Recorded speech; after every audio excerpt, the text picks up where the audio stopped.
Today I'd like to introduce you to Google Jamboard.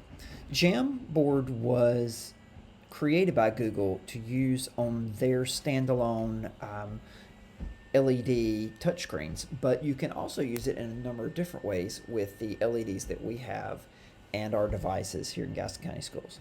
So to get started, you're going to go to Jamboard, and there are a couple ways to get there, but we're going to start by just having you go to jamboard.google.com.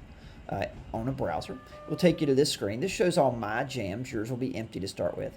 And I'm going to go down here to the bottom and I hit the plus button, and we're going to open up a new jam so I can tour some of the features for you. You notice it opens up in a new tab, and it's called Untitled Jam.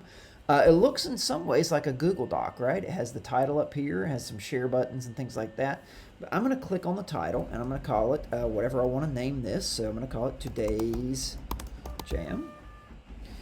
And I'm going to show you some of the basic features here. So down the side, you have some controls, and these basically make this a whiteboard.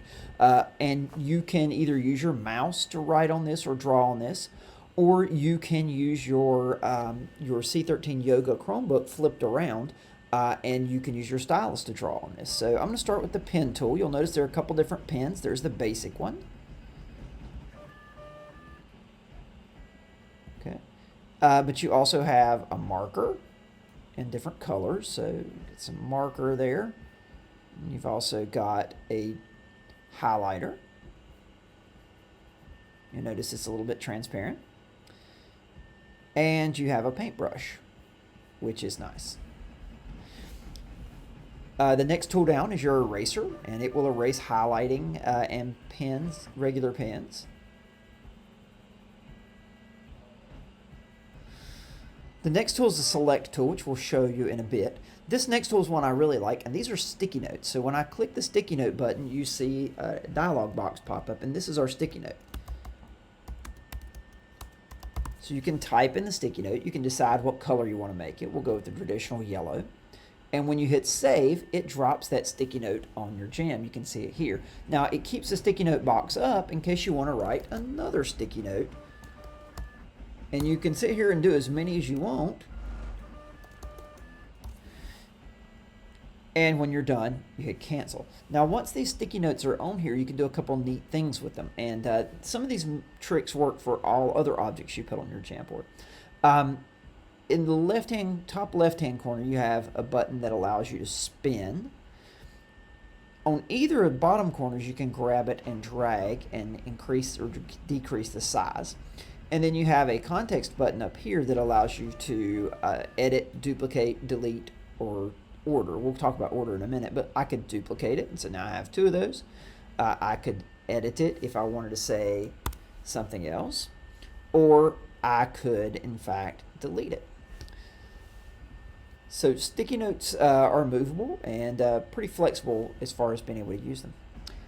Next, this is Add Image. When you click this, it brings up a number of different ways to bring an image into your jam.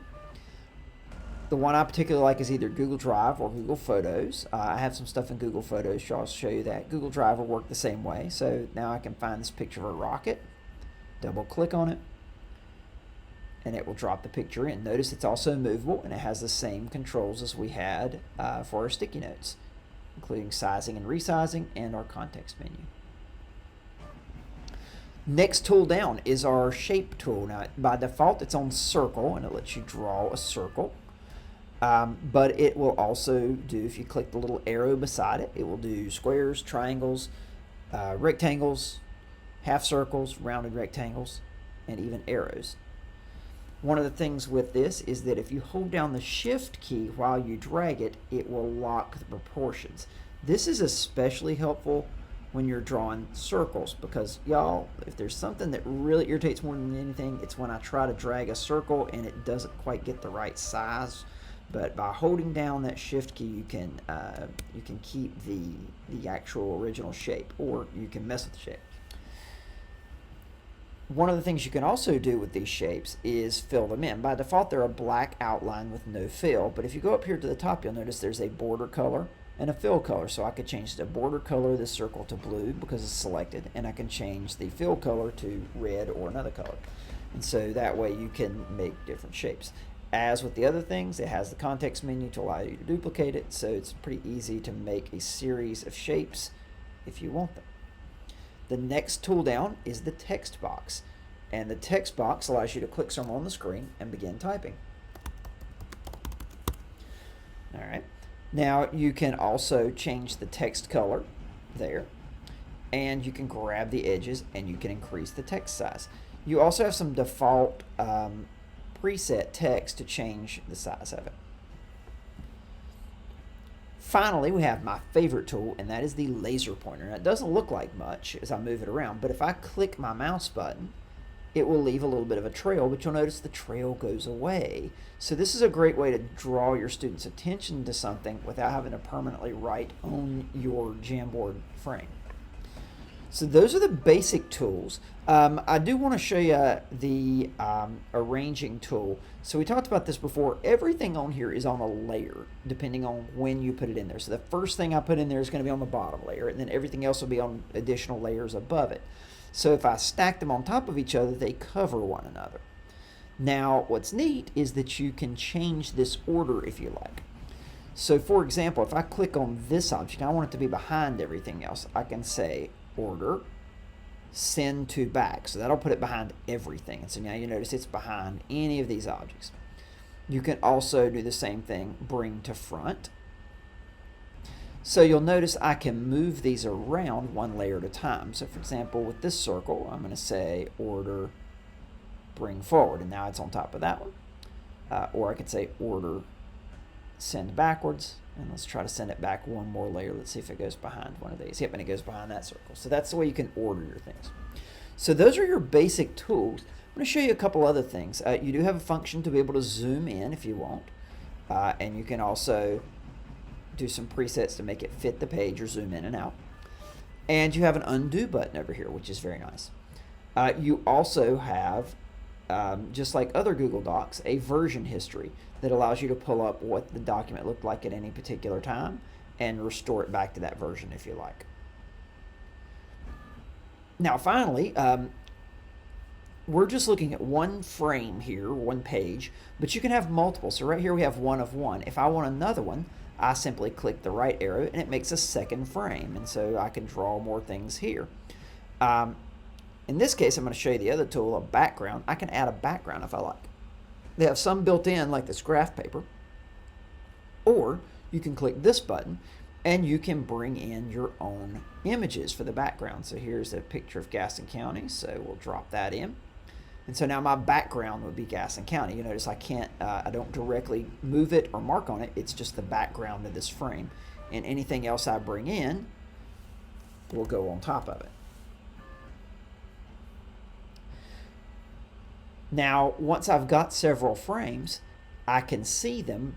I can go back and forth between them like this, or I can click on the frames here and it will show them to me and I can jump to them. So if I have 5 or 6 frames, it's easy to be able to click on it and jump back and forth. I can also add a frame either at the end, the beginning, or between some of these. And so there's a new frame I've added. Now, you may be wondering, where does this Jamboard go when I'm done with it? Well, we've already named it, so that part's done. But the good news is that this actually saves in your Google Docs. Now, you can go back to jamboard.google.com, and you will see that jam right here, along with the others that you've done. If you just go into your Google Drive, you can see this. So I'm going to click Recent. And you'll see there's today's jam up at the top. If I click it, it will open up. So it's very easy to keep track of your jams and open them on different documents. One last feature I want to show you is that there is a share button, and you can click that and it will share just the way any other Google document will. So I can share it with my colleague Noel, or I can change it to share it with anyone in Gaston County Schools, anyone with the link on the internet, or restricted people, just 1 or 2 people. Once you've changed it to Gaston County Schools, you could also copy this link, and anyone you give that link in Gaston County Schools can see it. And that includes being able to embed that link in your Canvas courses. We'll get to more about that and how you can use this interactively with your students in videos in the next few weeks. Thank you.